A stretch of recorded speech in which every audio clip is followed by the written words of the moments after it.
Peuple congolais, l'état de droit est l'état où la loi est l'autorité suprême.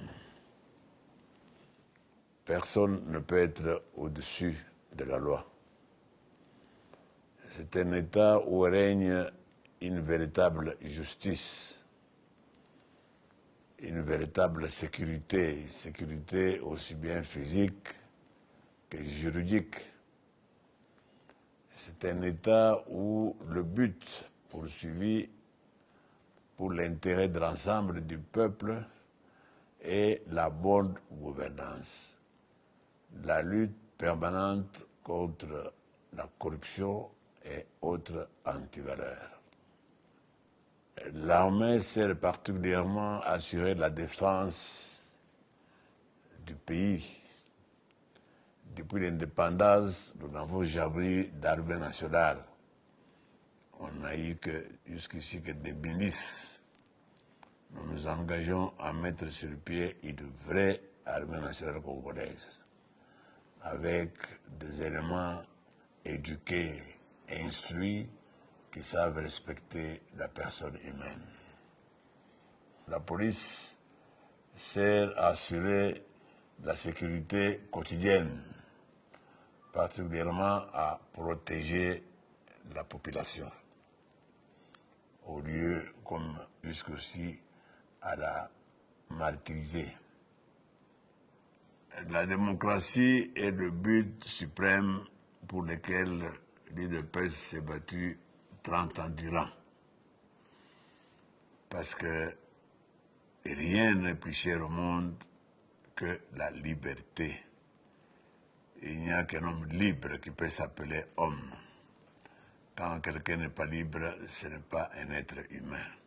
En instaurant un véritable état de droit, en assurant, comme je viens de dire, la vraie justice et la sécurité, aussi bien juridique que physique, nous allons ainsi améliorer le climat des affaires afin que tous ceux qui sont capables et qui veulent, qui ont la volonté d'aider le Congo à venir décéder aussi eux-mêmes, parce qu'ils ne viennent pas pour les bons jeux du Congo, ils viennent aussi pour faire des affaires. Mais de sorte qu'il y ait un gagnant-gagnant. Le peuple congolais doit gagner, l'investisseur doit gagner. Le climat des affaires chez nous était la plus mauvaise, parce que justement, il n'y avait pas d'état de droit. Il y avait ce que nous appelons une jungle, c'est-à-dire la loi du plus fort. Donc, nous disions que nous voulons que les investisseurs viennent le plus nombreux possible parce qu'il y a place pour tout le monde au Congo qui viennent créer des emplois et occuper ainsi des centaines de milliers de chômeurs qui croupissent dans la misère au Congo. Dans le cadre du bien-être du Congolais, un Congolais doit mener une vie décente. Pour mener une vie décente, il faut que quelqu'un soit employé pour toucher un salaire aussi décent, un salaire qui lui permet de boucler les débuts du mois. Nous allons nous employer à cela pour que, effectivement, le Congolais puisse se sentir chez lui.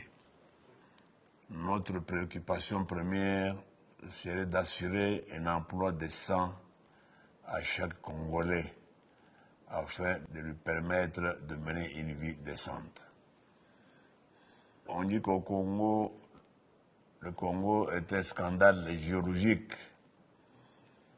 Il y a beaucoup de minerais au Congo, il y a de coltan, il y a de l'or, il y a du cuivre, j'en passe. Mais j'ai toujours dit et j'affirme que la plus grande richesse au Congo, c'est l'agriculture.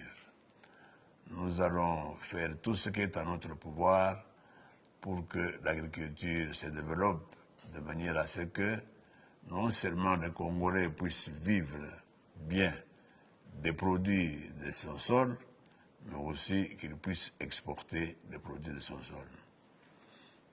La santé et l'éducation sont les premières priorités de notre gouvernement. Au niveau de l'enseignement, nous ferons en sorte que dans moins de 2 ans, L'enseignement primaire sera gratuit. Quant à la santé, nous allons aussi faire un effort. Nous allons commencer à faire en sorte que les soins soient gratuits jusqu'à un certain niveau de revenus. Pourquoi pas un jour arriver à ce que pour tout le monde, les soins soient gratuits pour l'ensemble de notre population. Pendant mes contacts avec les différentes entreprises européennes, canadiennes et américaines, j'ai trouvé qu'il y a des techniques modernes qui font que on peut facilement faire en sorte que tout Congolais qui habite la ville ou la campagne ait accès à l'eau potable et à l'électricité. Nous nous implorons absolument à ce que ce soit dans le plus bref délai. C'est le temps du changement pour le bien-être social, l'emploi, la sécurité et la justice. Peuple congolais, il est temps pour le changement. Les mots magiques que nous n'avons jamais cessé de prononcer depuis que nous nous battons pour la démocratie au Congo. C'est le temps de la paix et particulièrement, comme je n'ai cessé de le dire, le temps de l'amour pour le Congo, l'amour du Congo et l'amour des Congolais.